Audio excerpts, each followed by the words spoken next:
I am so glad you're joining us today for a reading from the Jesus Storybook Bible.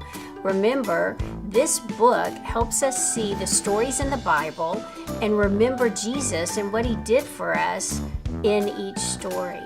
So, get your book if you have it, get ready to follow along and read along with the story, and then at the end of the story, there'll be a fun activity that you can do with your family.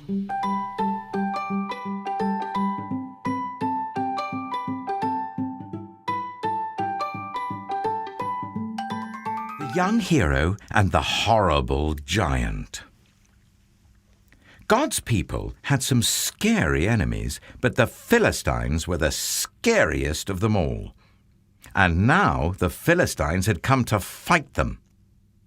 The Philistines had a secret weapon called Goliath. Goliath was a terrifying soldier and, worst of all, a giant. A giant so strong and so tall and so scary that no one had ever been able to fight him and live to tell the tale. So, there they were. The Philistines standing on the top of one hill, God's people standing on top of the other. Every day, Goliath came out and shouted, "Send your best soldier to fight me. If he wins, we will be your slaves. But if I win, you will be our slaves." No one spoke. No one moved. "Chickens!" Goliath bellowed. "Your God can't save you. I'll rip your heads off and have you on toast." His beady, greedy eyes glowered at them hungrily from under his horrible helmet, as if any minute he really might just gobble them all up. And he laughed his terrible laugh. Ha! Ha! It boomed, echoing horribly around and around the dry, dry valley.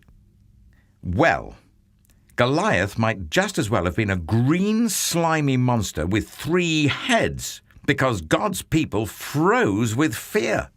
Their eyes glazed over and they turned deathly pale. They knew if someone didn't do something quick, if someone didn't save them, but God would do something. He would send someone to save them. Now, you remember that David was the youngest son of Jesse? Well, his brothers were soldiers in the army. One day, when David brought his brothers their lunches, he saw Goliath, and he saw how scared everyone was. "Don't be afraid," David said. "I'll fight him for you." "Oh, you're only a little shepherd boy," the king said, "and Goliath is a great soldier. How will you fight him?" God will help me," David said. So the king gave David his royal armor to wear. But it was too heavy and too big, and David couldn't even walk. "I won't need this," David said. Instead, David picked out 5 smooth stones from the stream. 1, 2, 3, 4, 5. Took his slingshot and walked towards Goliath. Step, step, step. Goliath walked towards David. Thud, thud, thud. "You?" Goliath peered down at the small boy. "I am little," David shouted up to him, "but God is great." Goliath laughed an even terribler laugh than usual.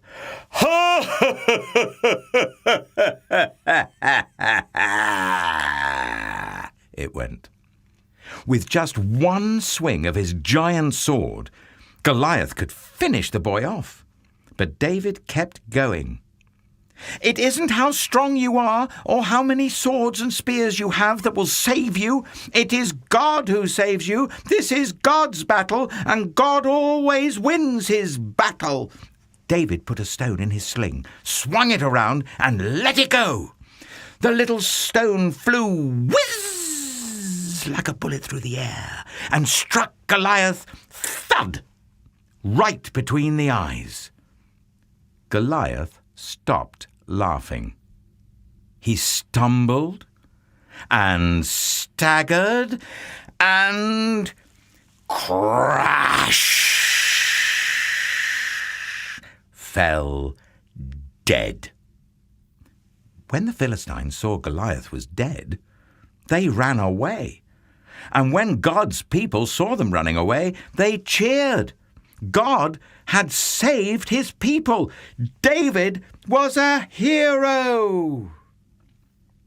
Many years later, God would send his people another young hero to fight for them and to save them. But this hero would fight the greatest battle the world has ever known.